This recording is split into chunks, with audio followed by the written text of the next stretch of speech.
All right, Derek. Hi. Good to catch a Pacific Northwesterner That's right. down here in these desert Right. parts. Both burning a little bit, but it's good. It's a good break. Hanging out in Austin, Texas, in the dry lands of Austin, Texas, down here in the south. And we both showed up here at Regen World 25. Pretty cool event going on. It's a great event. It's been really fun. Nice. We've got a bunch of great regenerative tech, regenerative communities forming, bunch of intentional communities, some wonderful hippy-dippy intentionality, love connecting folks, tech connecting folks, some economics. There's a whole bunch of interesting stuff going on here. What brought you here today? Or I guess this whole week. It's been a good week. I'm an engineer for a city, and this has always been an interest for me. And I needed to get out of the cold.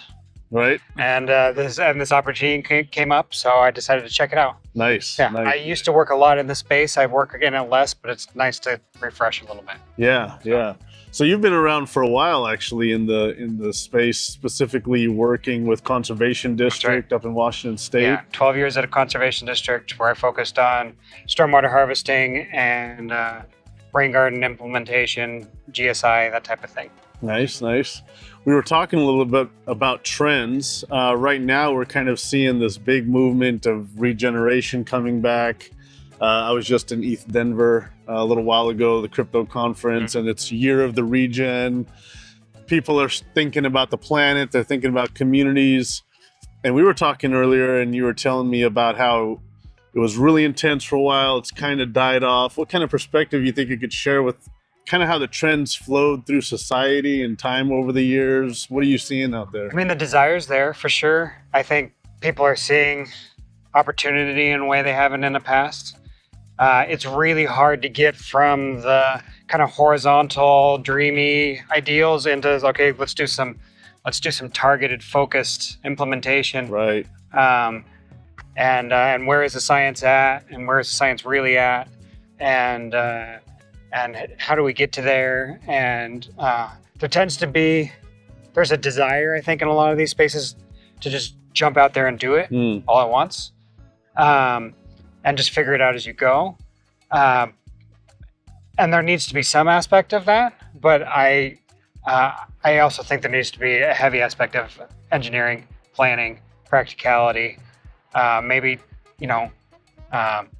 seeing what everybody else is doing, and then taking some small deviations away from that, instead of let's have an all new system here and an all new system here and an all new system here. So that tends to be where I tend to focus.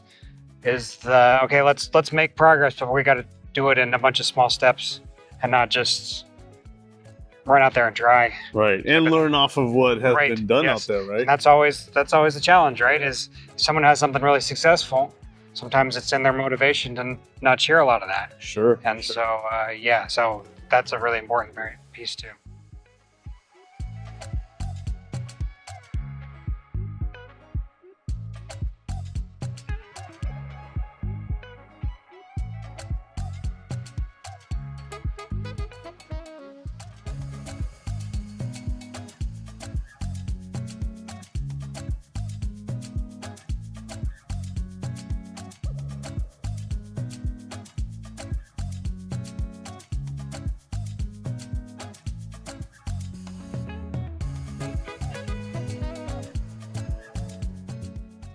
Yeah, I'm working with a few projects specifically interested in rural development and town development. I'm curious what you might be able to share and what you've seen in trends kind of in the public sector, as far as municipalities, how small governments, local governments are kind of responding, or if you see anything happening in the space there. I mean, right now, everything's very much in flux. From the administration all the way down. Right. So there's a lot of people trying to figure out what is and isn't okay right now. There's some opportunity, I think, for flexibility and to try new things. We have not done new cities well in this country in a very long time. I don't even know that there's many people alive that still know how to do it. Yeah. And so it's a really exciting opportunity. I think there's so many people that have interest in the idea of doing something new in a new area, and it used to be you just find a place that had all the resources, all the water, and electricity needs, energy needs, and you put a city there, and we've pretty much filled those spaces up. Yeah. So now we have to go places where we figure out new ways of collecting water, producing electricity, producing food, and we have amazing technology that can do that now. But on kind of the larger communal scale, we're still figuring it out. It's really new. And so it's exciting. It's a fun space to work in. But I find myself over and over again to okay, let's ground those ideas. Let's show me diagrams that work. Show me plans. Show me white papers. I want to see all that type of stuff. So Right. yeah. Where do you think are some of the biggest needs that municipalities and public governments are actually looking at, as far as where might they be open to some innovation? What space? I mean, we were talking earlier about waste streams, waste management, trying to reduce landfills and things like that. What are a couple things you might think of that are targeted areas that you really could kind of introduce change? I mean, I think cities in general are really ripe for change right now. They're dealing with some enormous labor shortages. The group of people that did cities for the last 30, 40 years are all retiring. They're really struggling to find new blood. We're gonna have to automate a lot of these things. We have the tools available. The mapping tools now are fantastic. Tracking, all that type of thing. But there is we're gonna have to switch hands. So to say, swinging from a rope, you got to switch from one hand to the other, and we're right in the middle we're just starting that transition of going from one hand to another, and it's gonna be intense. It's gonna be exciting, but there's gonna be a lot of opportunity for trial and error, a lot of opportunity to try new things, but there's gonna be some chaos in there for sure.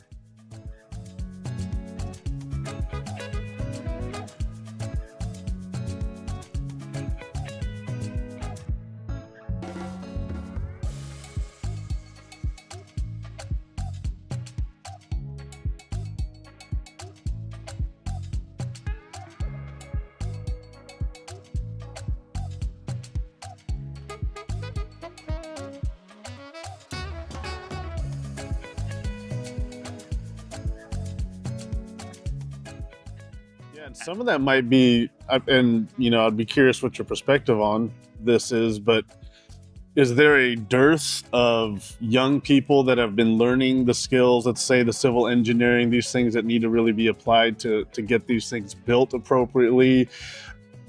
I don't know. I'm curious about this. It seems like there's a large generation that kind of went towards the Top tech. Yeah. So I was kind of the last of the civil engineering, because it became immediately clear that you can make way more money in software. Right. And in Washington State, I think the average age of a civil engineer is almost 60. Wow. Interesting. And so we're right on the cusp of really needing people. Civil engineering has changed so much in the last decade or so. So I'm always looking for youth, always looking to educate, bring people in. I hope to see that swing back soon. There's some trends seem to be towards trades again. There's some interest going back towards some of this space. I think from what I've seen, there may be more in the really early 20s, teens, and they're kind of getting there. So we're looking at 4 or 5 years before they start kind of maturing into this position. I think a lot of those kids are going to be great because they grew up on things like Minecraft. Yeah, sure. So, and CAD is really not terribly different than, and they tend to think that way anyways. A lot of them have spent a lot of time building cities virtually. So I've always been excited to see kind of how that starts to develop into, okay, now here's a CAD drafting tool. Right. Let's do the same thing here, and then fit it to a real environment. So. There's also a lot of gamification that's kind of coming out of the development space, it seems like. Yeah. So a lot of that'll be interesting. The crypto style. Yeah, it's working with motivation, right? Yeah. So how do we focus motivation into areas of need instead of in a more intentional way instead of kind of letting chaos dictate terms to us. Mm. So. What are your feelings on the Pacific Northwest as a region that, I'm kind of interested in, one of the places that we're working on developing in, and a place that really has like roots in the regenerative space, intentional community spaces. There's some families that we both know up there that have been around a long time.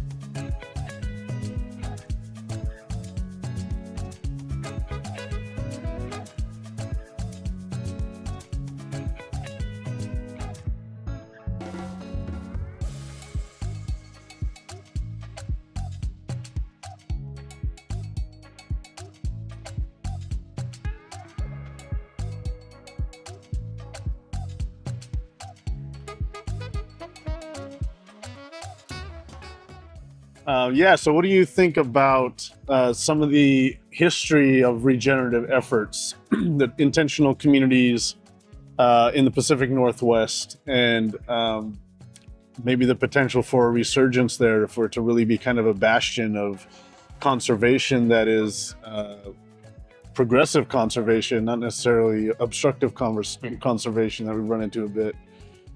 It's going to take some real passion from a lot of dedicated people. That energy has been there for a long time. The struggle tends to come into, state regulations and policy. Right. That is usually what it comes down to every time.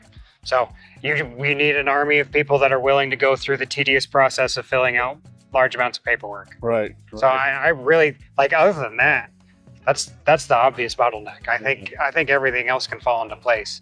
But there's definitely people talking about that now in terms that they haven't in a while.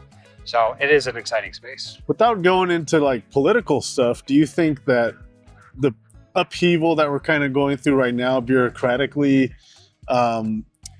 this is totally opinion stuff, but you think that creates space for these things to emerge, or do you think it inhibits progress? Which general way do you think that might trend a bit? It opens some doors and closes others. Sure. Right? Sure. I think, it feels like there's a lot of hope that we can do some more guess and check work now, as opposed to rigorous engineering processes that are, very scripted and policy driven. Right, like built into the actual regulations. Right. Yeah. So just opening up some flexibility, maybe. Maybe allowing for more guidelines over policy, but that's going to be a hard bone to get out of that dog's mouth. Yeah. So that's especially in our region. Yes, for sure. It really likes that bone a lot. I gotta get going. It's good. It's good. Well, I really appreciate your time. Thanks for hanging out and chatting. We'll be having some events up north. Hope you get to hang out. Hope to see you again. Thanks, Derek. Thanks for Appreciate the it. interview. Thank you.